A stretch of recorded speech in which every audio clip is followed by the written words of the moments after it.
ఏంటి special parcel అనుకుంటున్నారా? కానీ చాలా స్పెషల్ అండి.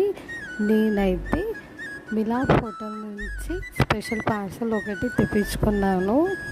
దీని వెనుక చాలా పెద్ద కష్టమే ఉంది. Thank you so much. First of all ఇది వచ్చేసి కాజు కర్రీ చూస్తున్నారు కదా, కాజు కర్రీ అండి along with phulkas. Kaju curry one of the my favourite dish అండి. మిలాప్ హోటల్లో చాలా రోజులైంది నేను తిని. ఎందుకు నాకు ఇవాళ క్రేవింగ్స్ అనిపించింది. ఒక పక్కన క్లౌడీగా చాలా రైనీగా ఉందండి విజయవాడలో. ఇంకో పక్కన మిలాప్ హోటల్లో కాజు కర్రీ అండ్ పుల్కాస్ ఎంజాయ్ చేస్తున్నాను.